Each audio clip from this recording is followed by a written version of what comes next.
Teman-teman sekalian, santri Hikmat Nurul Hayat yang di pusat maupun yang menyimak secara online di cabang, kita melanjutkan kajian kitab Al-Hikam kita.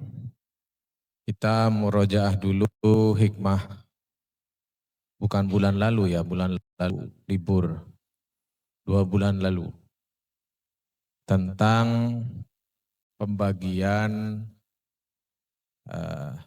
kelompok para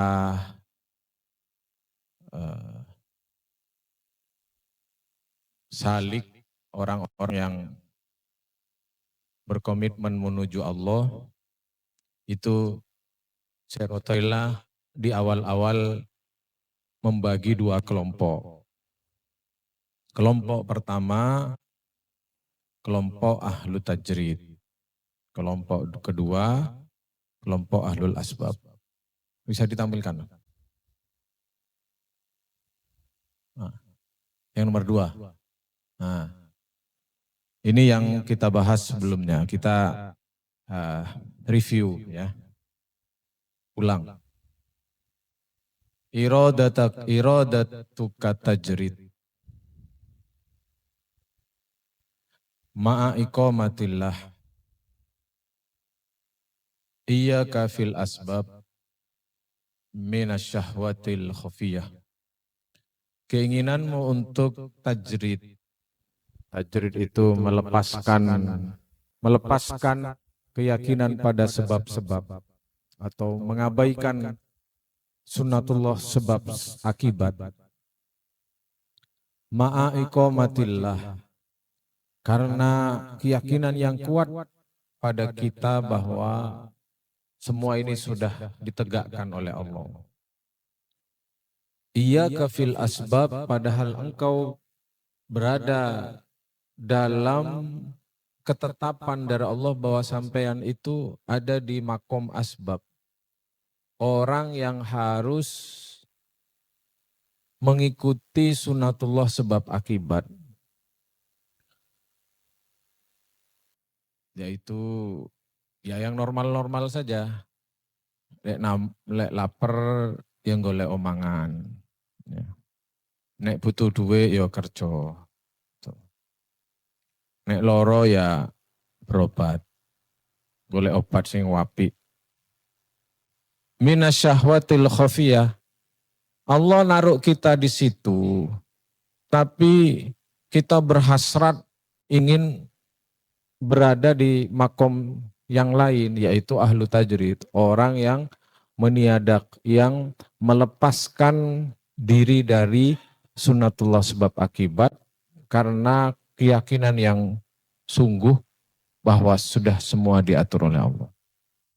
Itu bukanlah sebuah kebaikan. Tapi justru kata beliau itu bagian dari syahwat yang halus. Ada nafsu di situ. Yang kayak-kayaknya dohirnya itu justru sebagai pencapaian keistimewaan sedang menuju kepada Allah karena wis gak mikir dunyo, gak mikir ngatur-ngatur semua. Isine yo wiritan terus ibadah terus. Dohirnya kelihatan bagus. Tapi kata Syekh hati-hati. Itu bisa jadi syahwat yang halus. Dia tidak lahir dari kejujuran hati, ketulusan, benar-benar berjalan menuju Allah. Tapi di situ tercampur syahwat halus. Nah, kenapa apa saja kira-kira indikator di situ ada syahwat halus? Pertama, dia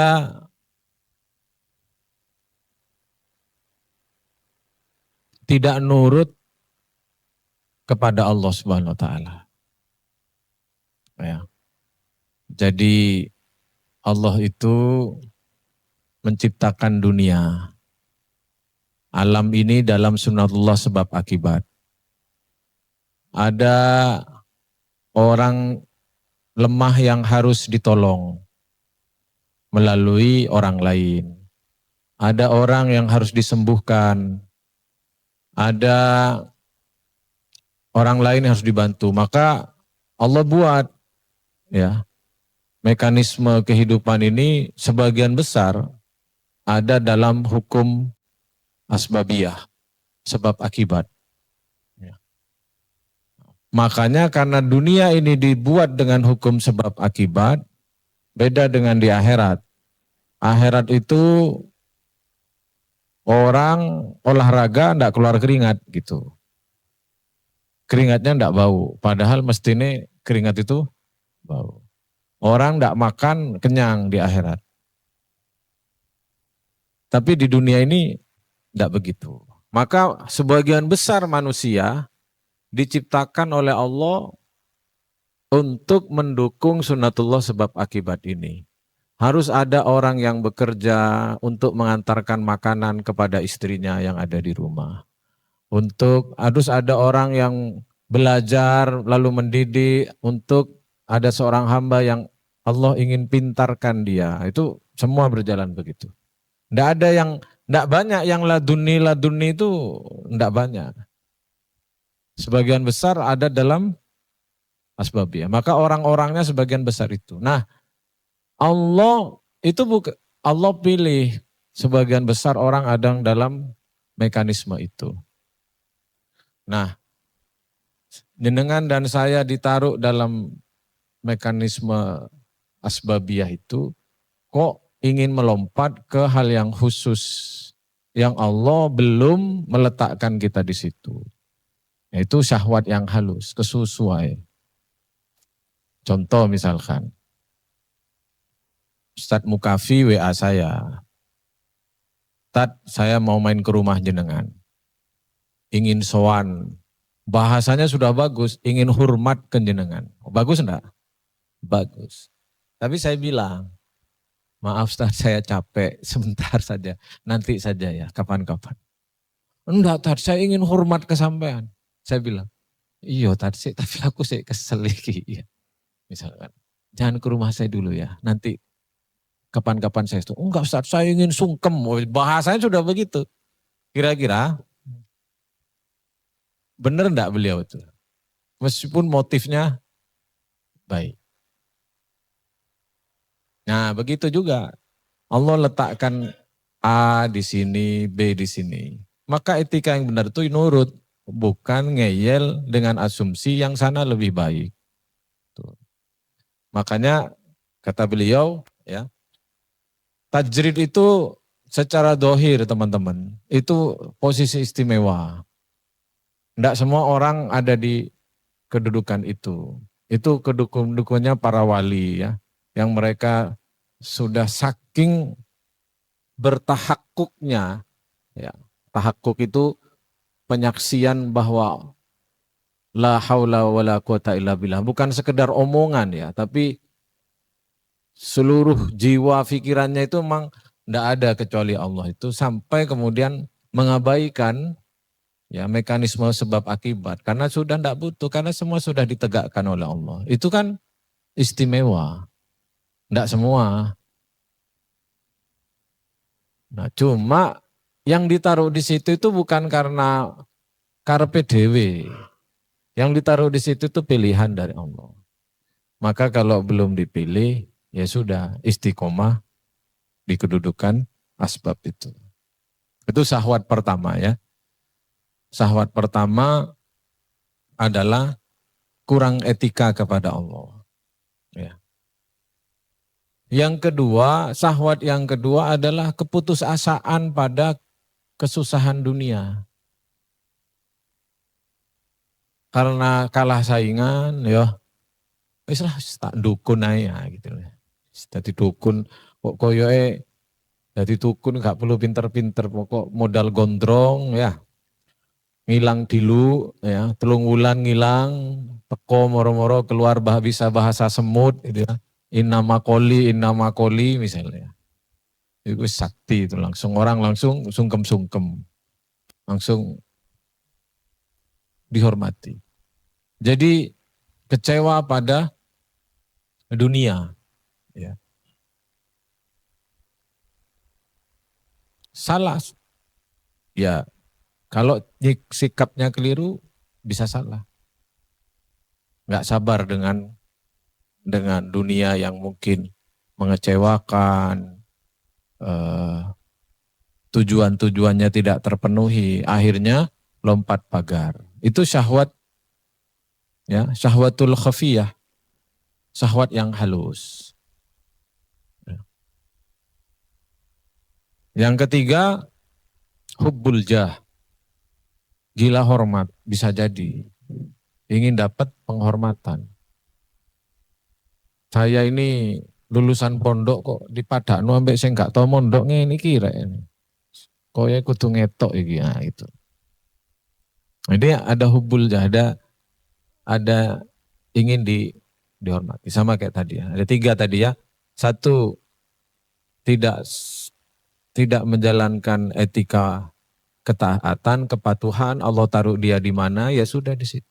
Yang kedua, karena kalah saingan, ya, kecewa pada dinamika pernak-pernik dunia. Atau yang ketiga, gila hormat, ingin dihormati. Wa iradatukal asbab ma'a iqamatillah. Dan sebaliknya, kalau sudah ditaruh di makom tajrid, sudah jujur siddiq kepada Allah SWT bahwa memang saya sudah yakin kabeh Gusti diatur. Kok masih cawe-cawe?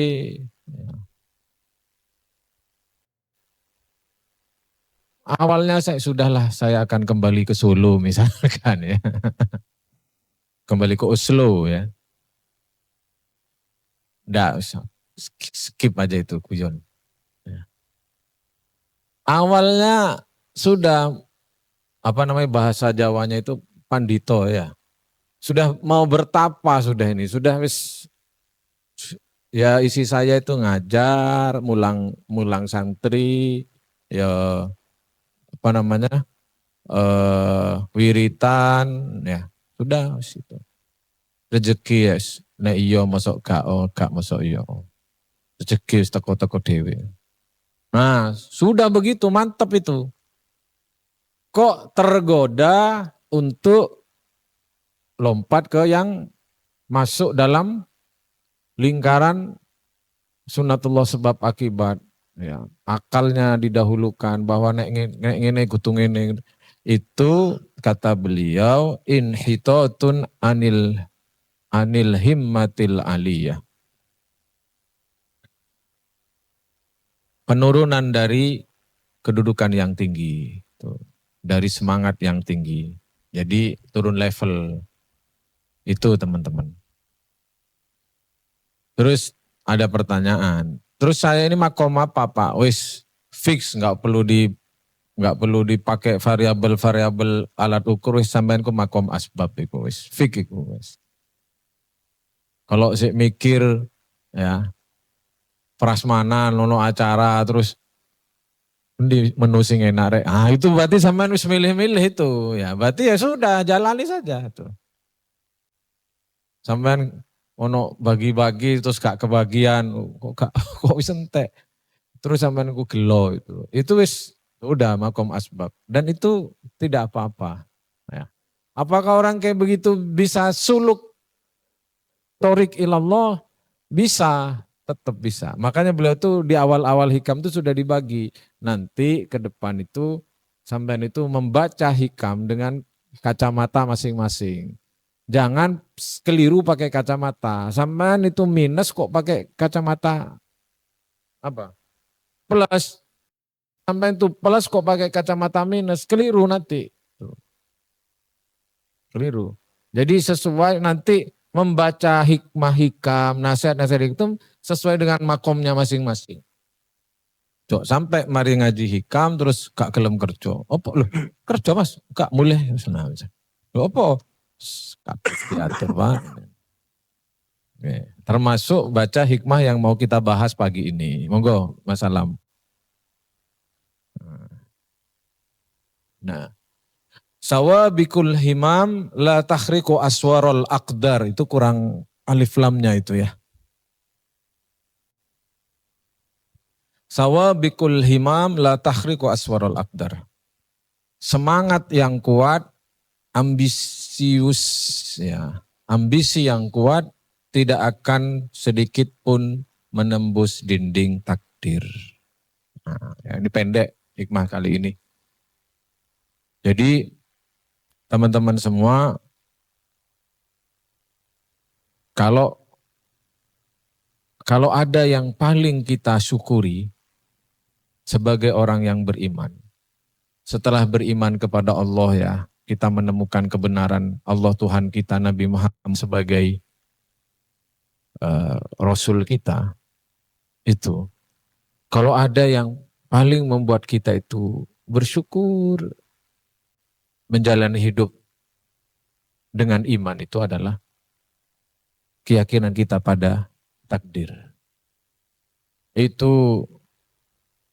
Itu apa? Teman terbaik kita menjalani hidup, ya, yang tidak dimiliki oleh orang-orang kafir, orang-orang yang tidak beriman ke Allah.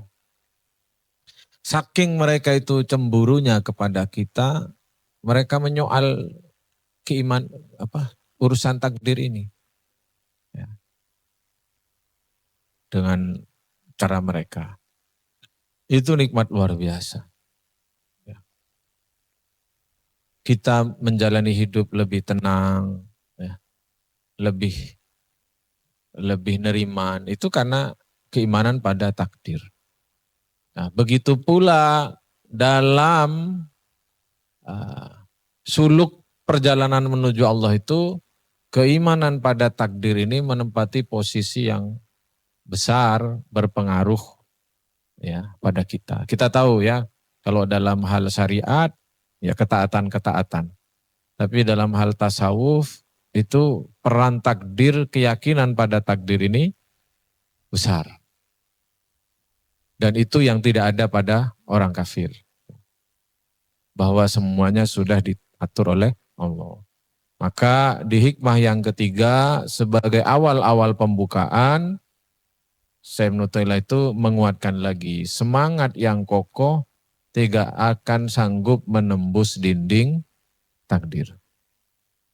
Nah, yang menarik ini ya, saya itu, ini kan seperti saya bilang tadi ya, ngaji hikam ini POV-nya, Nah, point of view-nya itu harus sesuai makom masing-masing. Nah, saya itu anggap saja makom kita ini makom asbab. Maka hikmah ini harus dibaca dengan kacamata tajrid apa asbab? Asbab. Jangan pakai kacamata tajrid. Oh, kabeh diatur takdir. Gak usah ngoyo-ngoyo. Nah, saya mencoba menganalisa. Kalau pakai kacamata santri hikmat, ya, yang setelah ngaji hikam nih balik ke komputer, review meeting, bahas takdir, MBG mengkhawatirkan, nah gitu ya. Iki apa? Nah, saya menemukan. Ini pakai kacamata ahlul asbab teman-teman.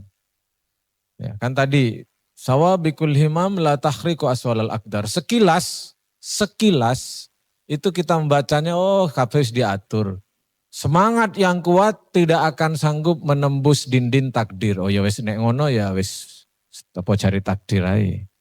Sekilas begitu. Nah, kalau saya melihatnya tidak. Berangkat dari mana? Berangkat dari sarah yang di sini kemudian ya Syekh Ibnu Ajibah itu menjelaskan perkataan beberapa alim ulama, termasuk ucapannya Sayyidina Ali. Kalimatnya Sayyidina Ali itu begini. Nahnu idza qulna syai'an fa kharaja farahna marratan wahidatan. Wa idza lam yakhruj farahna asyra marratan wa dzalika litahaqquqihi bi ma'rifatillah. Kata Sayyidina Ali, ya, kami kalau mengucapkan satu hal atau menyampaikan atau merencanakan kalau bahasa kita ya. Merencanakan satu hal, menginginkan satu hal, lalu kemudian fakhoroja, lalu itu terrealisasi, farohna marrotan wahidatan, kami bahagia satu kali. Ya, kalau merencanakan, mentarget, Pak Fabe target 80%, PPDB tercapai, mandiri tercapai. Terus berhasil, kami bahagia satu. Akan tetapi, ini kata Sayyidina Ali ya, kalau kami itu wa idza lam yakhruj, kalau tidak terrealisasi, kalau tidak terjadi, kami bahagia 10 kali lipat. Coba. Ini Anda enggak keliru dengar ya. Benar, bangun, enggak ngantuk ini, sampean asli ini, enggak keliru dengar. Kalau kami itu merencanakan, menginginkan satu hal, lalu itu terjadi, kami bahagianya satu. Tapi kalau kami merencanakan satu hal, menginginkan satu hal, lalu itu ternyata gagal, kami bahagia 10 kali. Kenapa? Ya, litahaqquqihi bima'rifatillahi. Karena saat kami gagal itu, kami benar-benar melihat betul kuasanya Allah Subhanahu wa ta'ala. Masya Allah. Sesuatu yang selama ini kadang menghijab kita tanpa sadar, kepandaian, kecerdasan, kemampuan membuat sistem, ya, itu tanpa sadar menghijab kita, lalu kemudian hijab itu terkuak bahwa sistem, kecerdasan, kepintaran itu tidak ada apa-apanya kalau Allah menghendaki lain. Saat itulah hijab itu tersingkap, kami betul-betul memandang kuasanya Allah Subhanahu wa ta'ala. Maka tidak ada yang lebih menggembirakan bagi saya kecuali Allah berkenan mengenalkan dirinya, mengenalkan kemahakuasaannya kepada saya. Tidak ada yang membuat saya bahagia melebihi Allah itu rela berkenan ya mengenalkan ya sifat-sifatnya kepada saya. Tuh kata Sayyidina Ali. Gimana? Sepakat.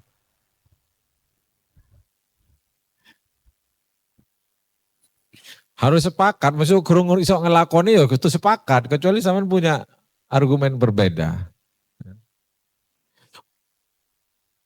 Qila li ba'dihim, berkata sebagian yang lain,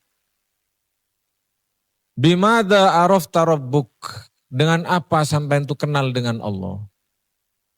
Nah kalau orang-orang ahli syariat kan ya dengan sholat, dengan wiritan, dengan tafakur, nah gitu kan, dengan banyak merenung gitu kan, dengan membaca ayat-ayat kan itu. Tapi ini jawabannya beda. Dengan apa sampai itu kenal makrifat kepada Allah? Kata beliau, binaqdil azaim, dengan tercerai berainya ambisi, dengan patahnya keinginan, dengan remuknya harapan-harapan. Dengan itulah saya itu makrifat kepada Allah. Kalau kita kan dengan apa sampai itu mendekat kepada Allah, merasa dekat dengan Allah, baca Quran. Ya betul itu. Sekarang, nah ini pakai POV ahli sebab, ahli tajrid, ahli sebab. Ya. POV-nya begini. Kalau kita di kalimat ini, sawabikul himam, la takhriku aswarul akdar. Semangat yang kuat tidak akan sanggup menembus dinding takdir. Ada 3 poin di sini. Pertama, semangat kuat. Ya, sebentar, sebelum saya menjelaskan 3 poin ini begini. Bahwa seperti yang saya bilang tadi, hikmah ini kalau kita renungkan dan kita amalkan, maka itu satu jalan menuju kita makrifat atau dekat kepada Allah. Seorang ahlul asbab sekalipun yang dia berjibaku dengan pekerjaan-pekerjaan duniawinya, dia menjadi ahli makrifat kalau sanggup mencerap hikmah ini, bahwa kalau kita selalu melihat ada takdir Allah dalam perbuatan kita, saat itulah kita makrifat, kan begitu. Nah, ada 3 poin di sini teman-teman. 1, sawabikul himam. Ya, kata kuncinya, semangat yang kokoh. Yang kedua, takdir, dinding takdir. Yang ketiga, penerimaan terhadap takdir. Ini jalan makrifat. 3 poin ini. Kalau satu hilang, Anda tidak makrifat. Harus ada 3 ini. Seperti yang Sayyidina Ali bilang, kalau kami punya hasrat, lalu tercapai, senang, 1. Kalau kami punya hasrat, tidak tercapai, senang berapa? 10. Karena saat itulah saya makrifat kepada Allah. Maka untuk makrifat kepada Allah itu, 3-tiganya ini harus ada. Hilang 1, tidak makrifat. Contoh. Mas Malik itu yakin sama takdir. Ya. Tapi gak sepiro semangat misalnya.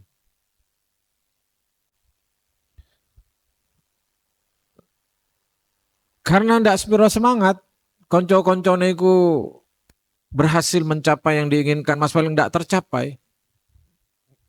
Ndak ada hantaman kecewa. Ya wajar lah cari Mas Malik. Mau aku gak semangat. Sing liya semangat. Dia hanya menerima sebab akibat saja, tidak mengantarkan dia kepada makrifat. Sampeyan bingung, ini rotok jero iki ya. Ojo sambil nonton Meksiko loh ya. Tenang, berhasil kalah itu juga takdir itu ya. Nanti tinggal tonton highlightnya. Kecuali teman-teman SMA sudah masuk ya. Oh, ya. Jadi harus ada 3 ini teman-teman. Seperti Sayyidina Ali tadi itu loh. Atau kalimat sebagian alim tadi itu, Arif Billah yang mengatakan, kapan sampai itu makrifat? Saat runtuhnya ambisi-ambisi. Artinya ambisi itu meskipun jelek, harus masuk dalam variabel, kayaknya jelek, ambisi itu, keinginan, hasrat, ikhtiar itu, kayaknya itu tidak berharga, tapi harus masuk dalam variabel untuk ma'rifatullah itu. Paham ya? Tadi saya kasih contoh Mas Malik itu misalnya.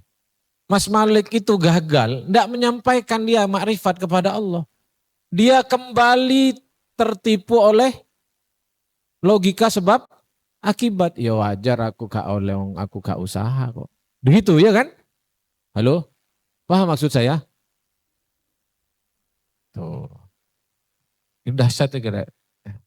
Koyo gurung ono nang sarah-sarah lain ini. Ya. Harus ada itu. Sebaliknya ikhtiar yang kuat, ndak yakin sama takdir, nyampe ndak makrifat? Ndak nyampe. Atau 2, 1 ikhtiar kuat, yakin sama takdir, tapi ndak terima. Nyampe ndak sama makrifat? Ndak nyampe. Maka 3-tiganya harus ada. Jadi hikmah ini bukan cuma soal iki wis ono takdir, bukan. Jalan makrifat itu terangkum dalam hikmah ini. Ada 3 kata kunci. Kita itu sebagai ahlul asbab, himmahnya harus kuat. Usaha yang kencang. Kayak saya ya, kayak saya waktu ditakdir belum punya anak misalnya. Laung gak ikhtiar. Gak ada goncangan-goncangan. Aku gak ikhtiar. Ditanya, ay mas santai. Nek iya masuk gak, nek gak masuk iya. Gak ada goncangan. Baru ikhtiar segala sesuatu. Gak perlu saya ceritakan ikhtiar saya yo. Ya. Ikhtiar ke dokter ini. Nah, ikhtiar baca doa, baca wirid, ikhtiar medis. Baru itu dilakukan semua, maktek gak dapat gitu. Saat itulah saya tidak ada apa-apanya ya Allah. Tidak ada apa-apa. Gak ada saya. Gitu. Sampai ke titik itu harus ada dua sisi itu. Paham ya maksudnya ya? Guru-guru ngajar santri gitu ya. Semangat sama antusias. Oh pakai metode iki. Pancet goblok misalnya santri itu. Saat itulah Anda itu kemudian angkat. Nah untuk angkat tangan itu loh ya. Butuh tiga sisi itu. Ikhtiar yang kuat, keyakinan pada dinding takdir, batas takdir, lalu kerelaan setelah itu. Itulah suluknya ahlul asbab. Atau kalau bahasa hikam nanti, itu namanya ahlul hikmah. Ahlul hikmat. Nanti ada ahlul mahabbah, ada ahlul khidmat. Ahlul mahabbah itu orang jatuh cinta betul kepada Allah sampai kemudian lupa ke segalanya. Ahlul khidmat itu dia dipilih oleh Allah untuk berkhidmat melayani dunia ini termasuk hamba-hamba Allah yang lain. Itulah inspirasi Anda disebut sebagai santri hikmat. Ya, bukan santri mahabbah. Gitu ya teman-teman. Jadi kenceng aja. Kenceng aja. Setelah kenceng pintu ini tutup, pintu ini tutup, pintu ini tutup. Angkat tangan ya Allah. Lemah saya ya Allah. Lemah saya. Gitu. Makanya mazhab finansial saya teman-teman. Saya tidak lakukan KNH, tapi untuk saya pribadi. Mazhab finansial saya itu kalau ada rezeki mana tuh, kalau enggak ya apa investasi, nitip ke teman, sodako. Saya enggak termasuk yang suka nyimpen-nyimpen. Ada berapa rezeki sedikit, titip usaha. Untuk menantang itu, ya, ikhtiar, kok ya gagal gitu. Nah itu ya mudah-mudahan kayak Sayyidina Ali bisa senang 10 kali. Atau jangan-jangan malah stres 10 kali ya. Tuh teman-teman. Nahan ya. Jadi ikhtiar yang kencang, kalau ternyata tidak tembus atau tidak berhasil, nah saat itulah Allah membuka ruang kita kenal dengan Allah SWT. Cuma setelah ngono, ya mari ikhtiar, terus gagal.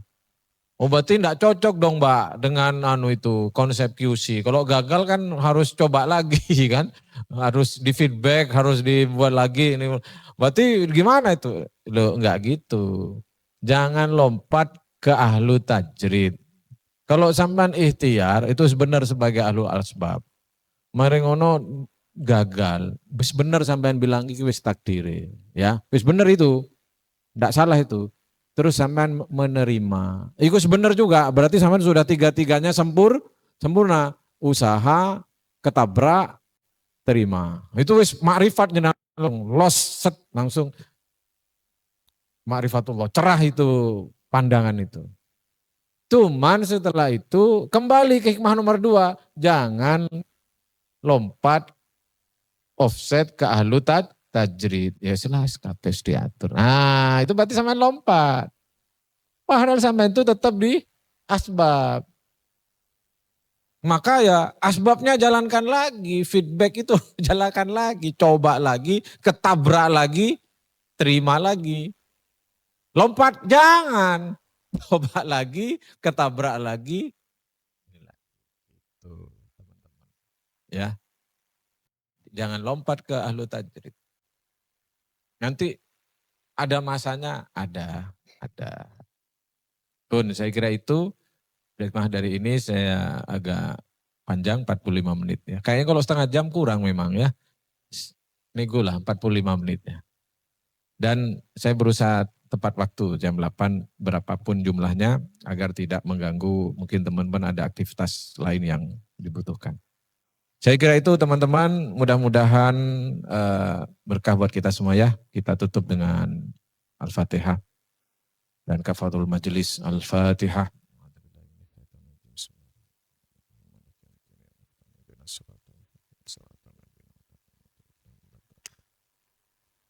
Subhanakallahumma bihamdik asyhadu an la ilaha illa anta astaghfiruka wa atubu ilaik. Assalamualaikum warahmatullahi wabarakatuh.